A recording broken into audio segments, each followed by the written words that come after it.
या कारनं कट मारला, त्याची एवढी हिंमत का असं म्हणून आपली गाडी माघारी फिरवून चौघांनी अनमोल केवटे यांची गाडी अडवली। त्यावेळी जीपमधील चौघे कोण आहेत याची कल्पना नसलेल्या अनमोलनं त्यांच्याशी वादावादी केली। त्यावेळी नशेतील दोघं गाडीतून उतरले आणि अनमोलला शिवीगाळ सुरू केली। एकानं अनमोलला धरला आणि विष्णू मामडगे यानं अनमोलच्या गळ्यावर छातीवर वार केले। भांडण सोडवायला आलेल्या सोनाली भोसले यांच्यावरही वार केले। दोघंही रक्ताच्या थारोळ्यात पडल्यावर चौघे पसार झाले। यात अनमोल अनिल केवटेचा वय वर्ष 34 राहणार मंद्रुप तालुका दक्षिण सोलापूर यांचा मृत्यू झाला असून सोनालीवर उपचार सुरू आहेत। लातूर येथील भ्रष्टाचार निर्मूलन समितीचा कार्यक्रम आटपून अनमोल केवटे व त्यांची मैत्रीण सोनाली भोसले वय वर्ष 40 राहणार अंत्रोळी हे कारण बुधवारी दिनांक 17 रोजी रात्री सोलापूरच्या दिशेने निघाले होते। मध्यरात्री 12:30च्या सुमारास लातूर परिसरातील लिंग रोडवरील लहुजी साळवे चौकात केवटे यांच्या गाडीला एका जीपचा कट बसला।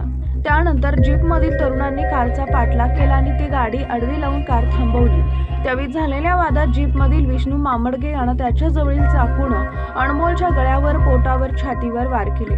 मित्राला मारत असल्यानं मदतीसाठी सोनाली धावल्या, पण त्यांच्यावरही विष्णूनं 2 वार केले। त्यांच्यावर लातूरमधील विलासराव देशमुख शासकीय वैद्यकीय महाविद्यालयात उपचार सुरू आहेत। त्या शुद्धीवर असल्याची माहिती डॉक्टरांनी दिली आहे। तत्पूर्वी केवटे यांचा कार चालक नवनाथ लक्ष्मण धाकपाडे यांच्या फिर्यादीवरून मारेकऱ्यांविरुद्ध शिवाजीनगर पोलीस ठाण्यात गुन्हा दाखल झाला आहे।